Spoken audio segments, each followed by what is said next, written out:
Hello students, आज हम लोग क्लास 8th मैथ में चैप्टर नंबर 12 डिस्कस करेंगे जिसका नाम है exponents and power. Earlier classes में हम लोग इसके ऊपर डिस्कस कर चुके हैं। इस चैप्टर में हम लोग फिर से देखेंगे क्या है एक्सपोनेंट और पावर से क्या मतलब है। कोई भी नंबर है उसी के ऊपर हम इस तरह जो लिखते हैं, कोई भी नंबर इस तरह, ये मतलब ऐसा होता है। कोई भी बड़े नंबर हैं उनको जो है इस फॉर्मेट में शॉर्ट फॉर्म में लिखने के तरीके जो है इस चैप्टर में बताए जाएंगे। इन्हीं को एक्सपोनेंट्स एंड पावर कहते हैं। Power with negative exponents. ये जो है ये आपका एक्सपोनेंट्स रहता है। तो कभी कभी इस तरह का भी होता है। हमने अभी प्लस के बारे में बताया, तो निगेटिव भी होता है। ये कैसे होता है? फिर एक्सपोनेंट लिखने के कुछ रूल्स हैं और use of exponent to express smaller number in standard form. काफी छोटे छोटे नंबरों को एक्सपोनेंट्स में स्टैंडर्ड फॉर्म में लिखते हैं। इस स्टैंडर्ड फॉर्म का मतलब क्या है? कुछ इस तरह का 3 into लाइक दैट, इस तरह के ये जो फॉर्म है एक स्टैंडर्ड फॉर्म में होते हैं। Comparing very large and very small number, और फिर लास्ट में हम लोग देखेंगे क्या हम लोग डिस्कस कर चुके हैं। Let's begin. एक्सपोनेंट और पावर क्या होता है? It is a number which indicate the number of times multiplication is to be perform. तो क्या है? एक्सपोनेंट या पावर ऐसा नंबर होता है जिससे ये पता चलता है कि किसी भी नंबर को कितने बार मल्टीप्लाई करना है। It is written above the base number और इट्स राइट साइड। तो बेस नंबर है, सपोज करिए ये बेस नंबर है और इसके ऊपर ये जो लिखा रहता है ये एक्सपोनेंट होता है। ठीक है, एक्सपोनेंट्स या इसको पावर भी बोलते हैं। ठीक है, या इट इज पावर आल्सो। जैसे एग्जांपल्स हैं, तो ये जो आपके पास पावर्स दिए गए हैं यहां पे, ये पॉजिटिव और निगेटिव दोनों हो सकते हैं। तो अब इन्हीं चीजों को हम समझना है। ये जैसे एग्जाम्पल है 2 the power 3, 2 जो यहां पे ये नंबर है, ये means we need to multiply 2 for 3 times। इसका मतलब क्या है? इसका मतलब ये है 2 the power 3 का मतलब है कि 2 को 3 बार मल्टीप्लाई करना है। इसका यह मतलब हुआ कि ये जो बेस है इसको कहते हैं base. This is the base and this is power. Power और एक्सपोनेंट, ठीक है, इसको एक्सपोनेंट भी बोलते हैं। This is power and exponent. तो कभी कोई जनरल फॉर्म में है, सपोज करिए कोई ए है, इसके ऊपर यम लिख दें, तो ये आपका एक्सपोनेंट होगा और ये आपका जो नीचे होगा ये बेस होगा। तो ए कैन बी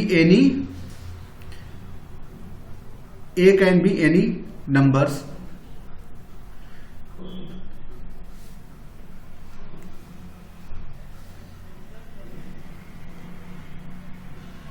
और अगर कोई भी आपका एक्सपोनेंट ऐसे है तो ये इसका क्या मतलब होता है कि अब बेस जो है निगेटिव में ये मतलब होता है। ठीक है, ये दैट इज द मीनिंग। अब इन्हीं का सारा रिलेशन और कि ये कैसे कैसे बनता है यही सारा चैप्टर इसमें दिखाया जाएगा। सपोज कर जैसे आपका 1/10 है, ठीक है, इसको डिवाइड करेंगे तो क्या आएगा? ये इस तरह का आ जाएगा, या इसको ये लिख दीजिए और ये ऊपर जाएगा तो 10⁻⁻² आ जाएगा। और ये सारे एक ही चीजें हैं। ये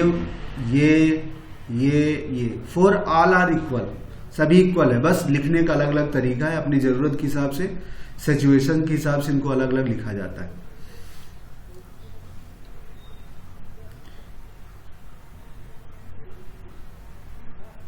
तो यहां पे जैसे for any non zero integers, जैसे ये वाला है नॉन जीरो इंटीजर्स, ये जीरो नहीं होगा क्योंकि किसी का जीरो का एक्सपोनेंट का कोई मतलब नहीं होता, उसकी वैल्यू तो जीरो ही होगी। जीरो का कितनी बार भी जीरो से मल्टीप्लाई करें वो जीरो हुई थी।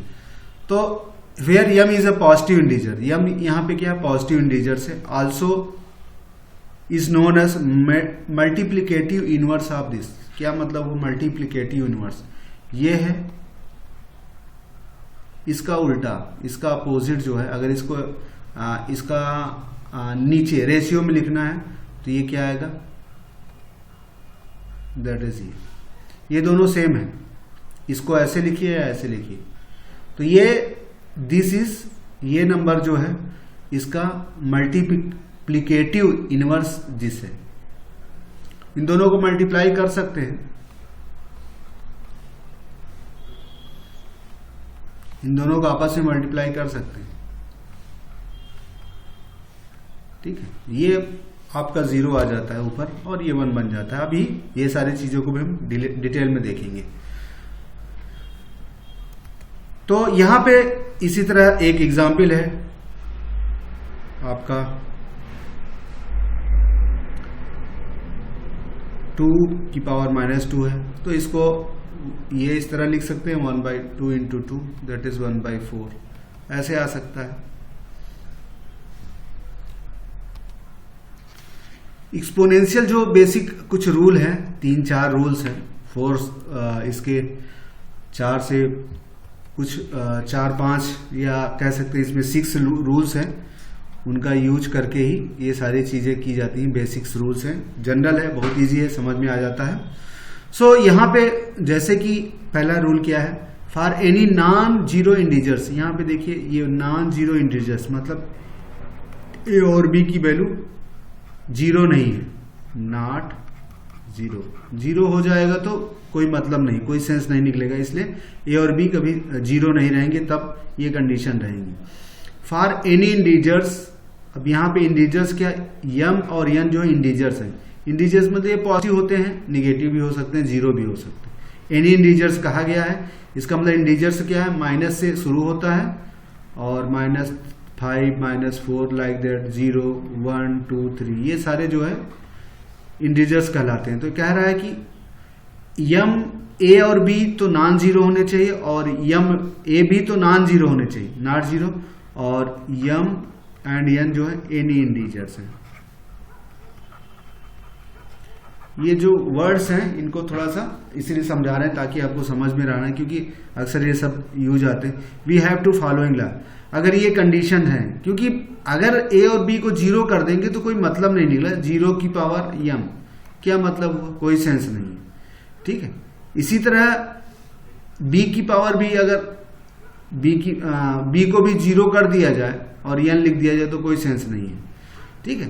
इसलिए कहा रहा है कि अगर 0 लेंगे तो हमारा कोई मीनिंगफुल आंसर नहीं निकलेगा, कोई हमारे काम की बात नहीं होगी, इसलिए अगर 0 नहीं है तब ऐसे लॉ काम करेंगे। एनी इंटीजर्स है तो इसको 0 लीजिए, 1 लीजिए, माइनस लीजिए, सबके लिए चलेगा, m n कुछ भी होगा उसी के अकॉर्डिंग टू ए सोल्यूशन बन के आएगा, ये कहने का मतलब है।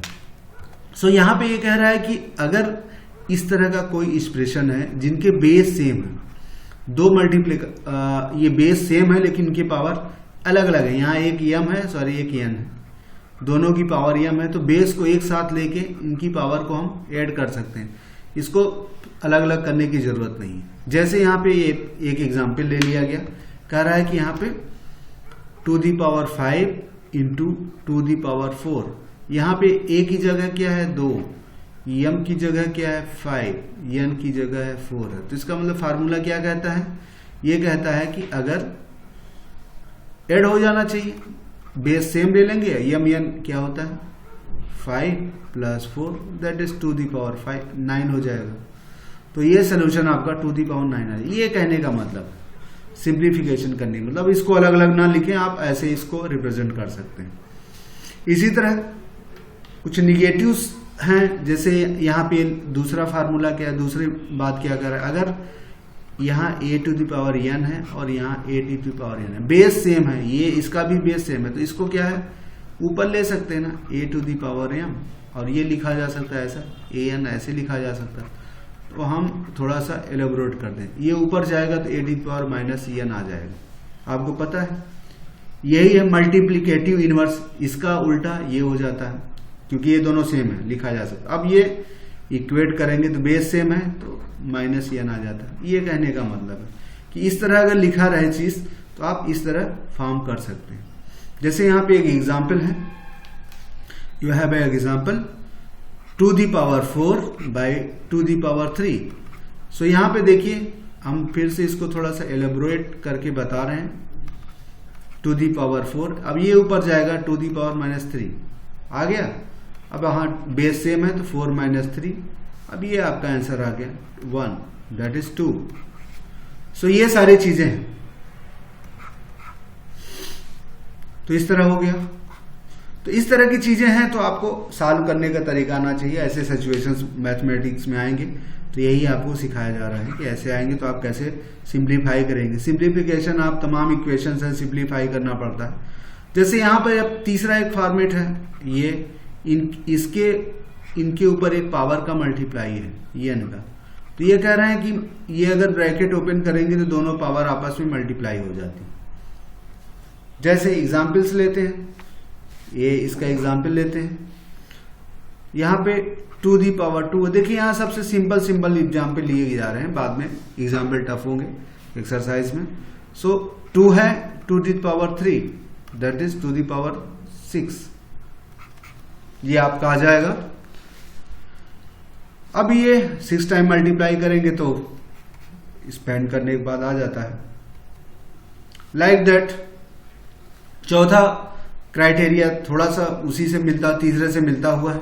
इसमें क्या कह रहे हैं कि इफ ऐसा है और बी ऐसा है तो ये इनको मल्टीप्लाई करने के बाद बेस, यहां पे देखिए डिफरेंस क्या है, यहां पे देख लीजिए, यहां पे पावर सेम है, यहां पे पावर सेम है, बेस डिफरेंट है। और सिचुएशंस में इसके पहले हम लोगों ने देखा था क्या, बेस सेम होता था पावर डिफरेंट, यहां पे बेस सेम है और पावर 1 है, तब उस सिचुएशन में बेस का आपस में मल्टीप्लाई हो जाता है और दोनों के ऊपर सेम पावर आ जाती है। एग्जाम्पल देखते हैं, जैसे सेम यही एग्जाम्पल है, to the power 2, 3 the power 2। यहां पे देखिए पावर दोनों की सेम है और बेस डिफरेंट है, तो यहां रूल ये कहता है कि दोनों की बेस को मल्टीप्लाई करके पावर पे कॉमन कर दीजिए, that is 6 to the power 2, ऐसे हो जाता है। ये मल्टीप्लिकेशन के साथ ये डिवीजन में भी लागू होगा। इस फार्मूले में जो है यहाँ a D the power m है और यहाँ पे b D the power m है। यहाँ पे देखिए a T the power m, थोड़ा करिए b T the power m। अब इसको ऊपर ले आइए, a D the power n, यहाँ मल्टीप्लाई करेंगे b T the power -m। ये चीजें वर्कआउट नहीं करेगी, ठीक है, क्योंकि बेस डिफरेंट है तो वर्कआउट नहीं करेगी। इस केस में आपको क्या करना है, इस पैटर्न को ही ऐसे ही रेशियो में रखना है, ऐसे ये डिवाइड नहीं हो पाएंगे, इस तरह फॉर्मेट में आ नहीं पाएगा, देख लीजिए, क्योंकि दोनों के पावर सेम नहीं है। सो इस सिचुएशन में जैसे हम लोग क्या करेंगे, इस सिचुएशन में a T the power m और यहाँ b टी दी पावर m सिंपली है, इसको आपको a और b ये लिखना पड़ेगा, क्योंकि ये रेशियो में ही रहेगा, ये रेशियो में रहेगा, आपको डिफरेंशिएट नहीं है। बाद में आप सिंप्लीफाई कर सकते हैं, वो अलग चीज है। इसलिए इसको आप पहले इसी फॉर्मेट में रखेंगे, जैसे C2 3 पावर 2। अब यहाँ पे बेसिस डिफरेंट है लेकिन पावर सेम है, ऐसे लिख लेंगे। अब इसको सिंप्लीफाई करके इससे अंदर अंदर काट सकते हैं, ठीक है, 2 बचेगा और ये सॉल्व करने पे 4 आ जाएगा। और एक सबसे छोटी चीज है कि किसी भी बेस कुछ भी हो, अगर उसकी पावर 0 है तो उसकी वैल्यू हमेशा 1 रहती है, ये आप जान रखिए। कोई भी बेस है उसकी पावर 0 है तो उसका 1। अब इसको आप ऐसे कर सकते हैं, यहाँ a T the power m है और इसके -a टी दी पावर, ये ऐसे लिख सकते हैं दोनों, इसको इस तरह इक्वल है। अब इन दिनों को क्रॉस मल्टीप्लीकेशन कर दीजिए, क्या होगा, a T the power m into a T the power -m, ये अब यहाँ पे आ गया। अब इसको सॉल्व करेंगे तो यही आ जाएगा, m माइनस m, ऊपर क्या आ जाएगा 0। सो आपका जो है ये वाला चीज यहाँ ले लीजिए, सो a T the power m minus n, तो ये क्या आ जाएगा, a 0, दैट इज 1, ये मतलब है। तो ये सिंपल में ये समझ लीजिए कि किसी की कोई भी बेस हो, उसकी अगर पावर 0 हो तो उसकी वैल्यू 1 होगी। Solve 6 T power 0, that is 1। कुछ भी हो, 1000 हो, उसकी पावर 0 है, ठीक है, तो इसकी वैल्यू 1 होगी, ये मतलब। अब ये जो फार्मूले हम लोगों ने सीखे उसी का यूज करके कुछ नंबरों को स्टैंडर्ड फॉर्म में लिखना है। कैसे स्टैंडर्ड फॉर्म में लिखा जाता है? There are many practical situation where we need to write down the number which may be very large और स्मॉल।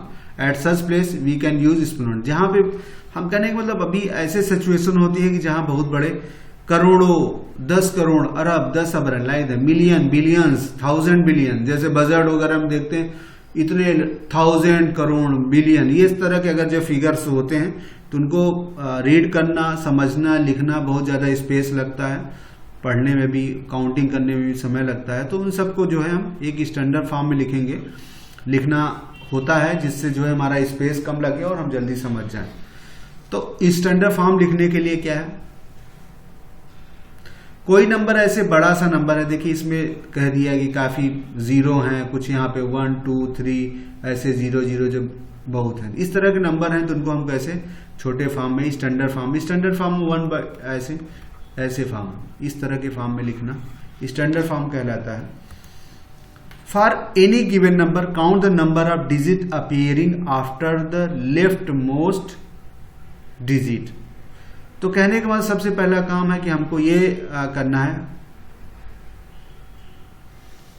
सबसे लास्ट वाला डिजिट, सपोज करिए यही वाला था, इसका सबसे लास्ट वाला डिजिट ये था, तो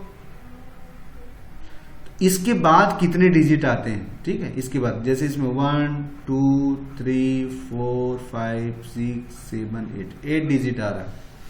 for expressing it in standard right down the left most digit first.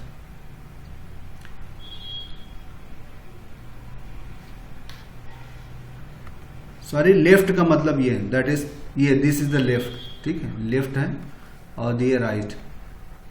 तो कहने का मतलब इस डिजिट के बाद कितने आते हैं उसको देखना है। तो 2 4 6 8 यहां से लेके 8 डिजिट है, ठीक है, डिजिट, ठीक है, ये 8 डिजिट है, यहां से यहां तक 8, देयर इज 8 डिजिट ना। अब क्या, सबसे पहले आपको लेफ्ट वाले को छोड़ के उसके बाद सारे डिजिट करना है, पहला स्टेप है।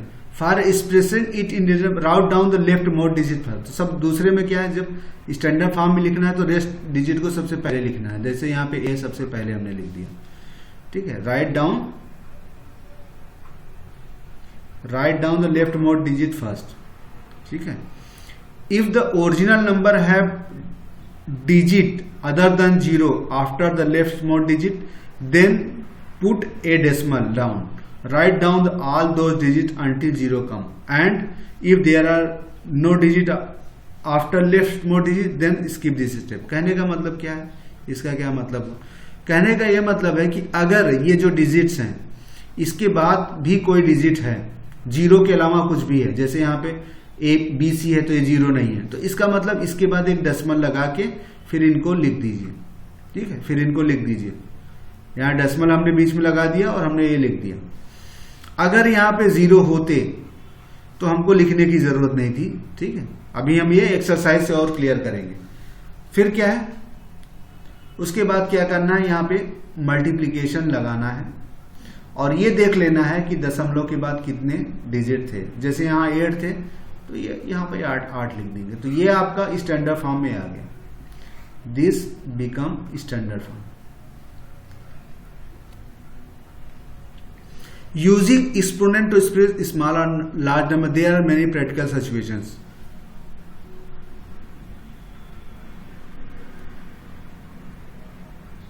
अब जैसे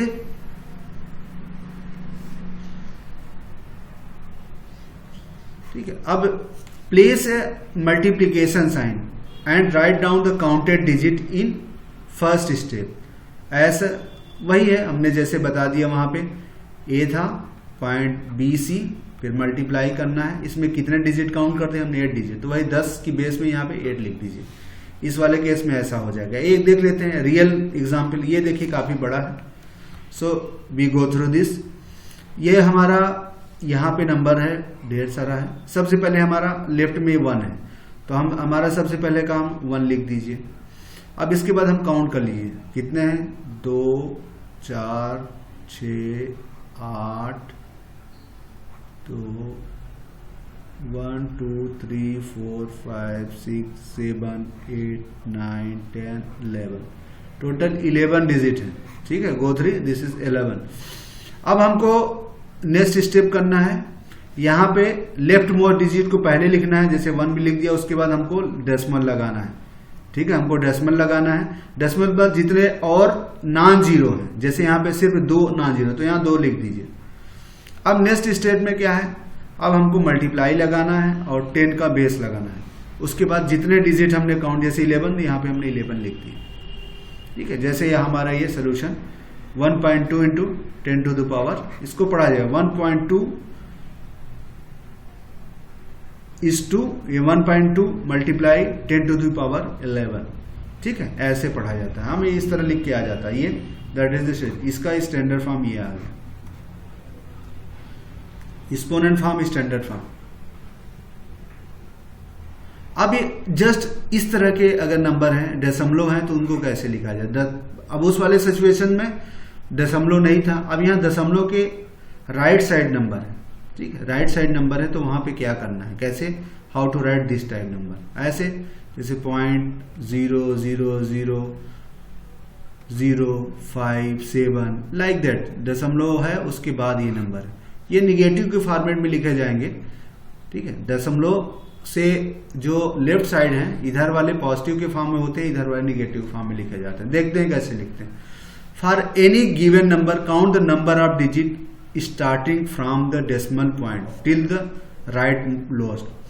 तो इसमें क्या करना है, दशमलव के बाद जितने नंबर हमको काउंट कर लेना है, दशमलव को यहां रखना है। For any number count number of digit starting from the decimal point till the right, यहां से लेके पूरा, जैसे इसमें 1 2 3 4 5 7 है, 2 4 7, यहां पे 7 डिजिट्स हैं।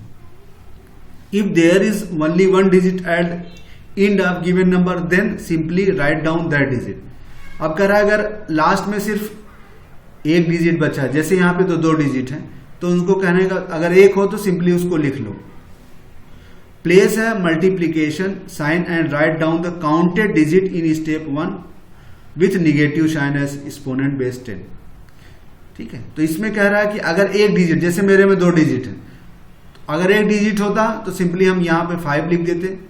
अगर सपोज करिए इंटू 10 टू द पावर, अब यहां से 1 2 3 4 5 6, हम इसको छोड़ रहे हैं अभी कुछ देर के लिए 5 को, तो यहां पे माइनस साइन ऐसे लिख देते, 6 लिख देते।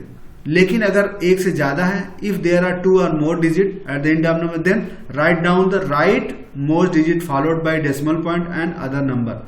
कहने का मतलब इसमें, इस सिचुएशन में क्या करना है कि जैसे इस सिचुएशन में क्या है, 5 लिख दीजिए, फिर पॉइंट लगाइए, फिर जो डिजिट है उसको लिखिए, फिर वही स्टेप करना है। अब यहां पे 7 है तो यू हैव टू राइट 7, क्योंकि हमने 7 लिया है। Calculate the number of digit step 1 minus the number of digit appearing in step 3।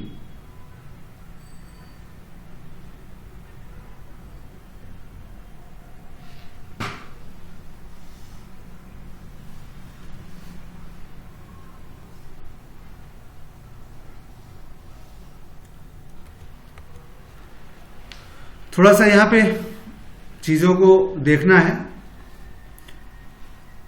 Single digit का ट्रीटमेंट हमने देख लिया था। अगर डबल डिजिट है या 2 से ज्यादा डिजिट लेफ्ट में है तो उसका ट्रीटमेंट में थोड़ा सा मॉडिफिकेशन करना पड़ेगा।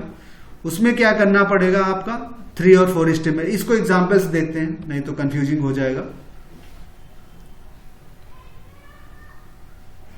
जैसे यहां पे है, यहां पे क्या है, ऐसा है, यहां पर हम एक नंबर लेते हैं, इसी को 2 तरह से लिखते हैं।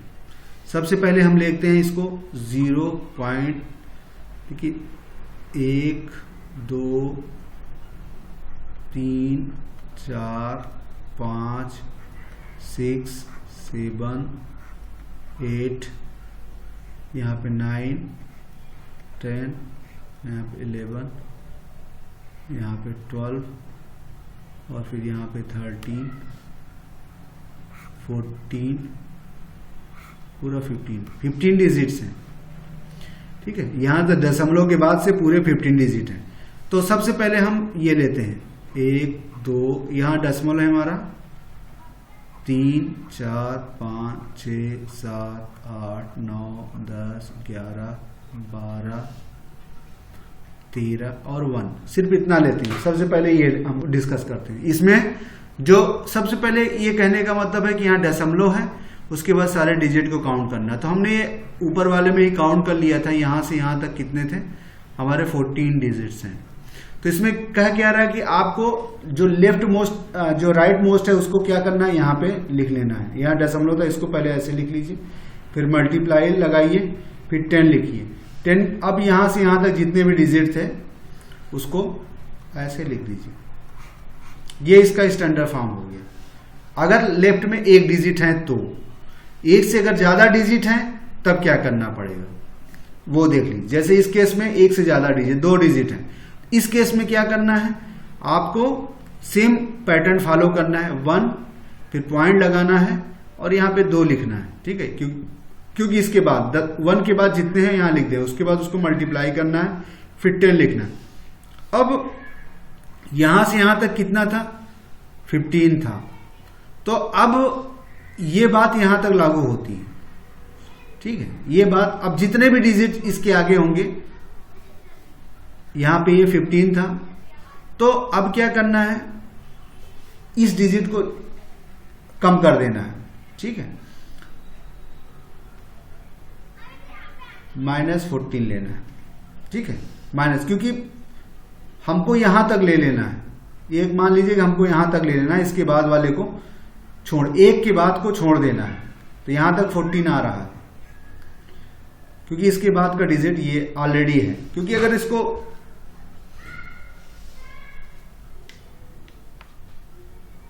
ठीक है, तो इसका स्टैंडर्ड फॉर्म ये बन जाएगा। हालांकि यहाँ पे 15 डिजिट है, लेकिन एक के बाद दशमलव लगाना है, इस वाले को छोड़ना है, तो हमारा पर्पस यहीं तक होगा। इसके बाद वाले इतना ही 0 लेना है। या दूसरे शब्दों में कह सकते हैं, इस दशमलव को हम यहाँ पे जितने स्टेप ले आएंगे उतने लगेंगे। तो अगर यहाँ से इस दशमलव को हम शिफ्ट करा के यहाँ लाएं तो कितने स्टेप आए, तो देखेगा ये दशमलव 1 2 3 4 5 6 7 8 9 10 11 12 13 14 दशमलव को राइट से 14 स्टेप ले आए, तो ये आपका दशमलव यहां से यहां शिफ्ट होगा। और जितने स्टेप हम इधर बढ़े 14 स्टेप, तो यहाँ -14।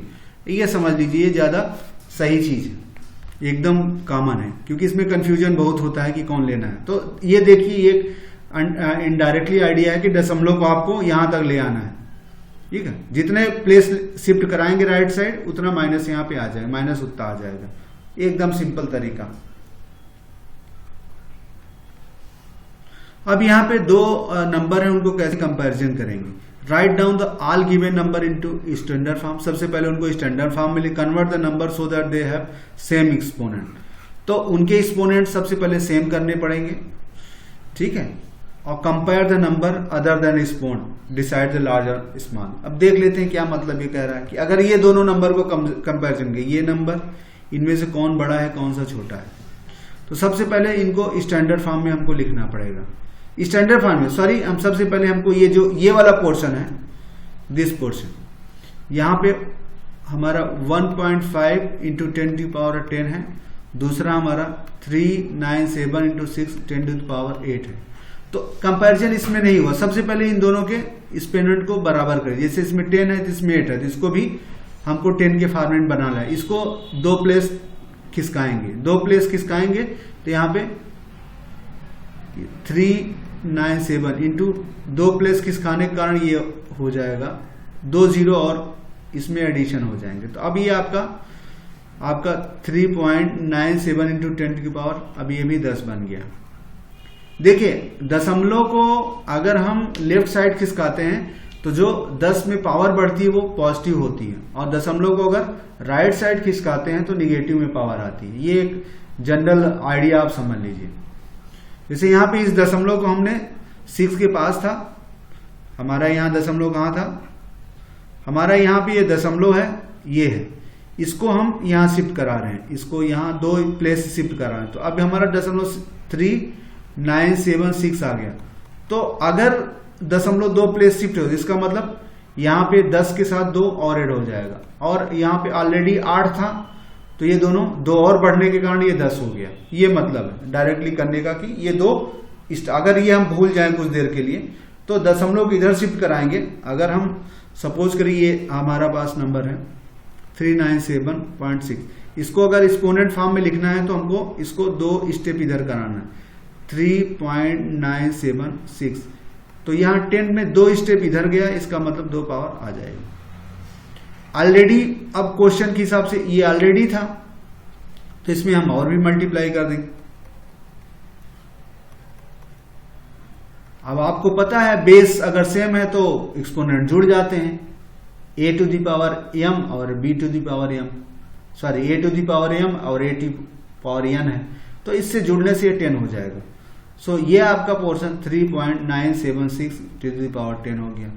तो यही करने के मतलब कंपैरिजन करना है, तो अब देख लीजिए ये और ये दोनों, तो यहाँ 1.5 है इसके पास क्योंकि बेस सेम है, सॉरी एक्सपोनेंट सेम है, तो अब ये ऑब्वियसली है, ये 1.5 है, 3.97 है, तो ये बड़ा होगा, तो इसमें ये बड़ा हो जाएगा।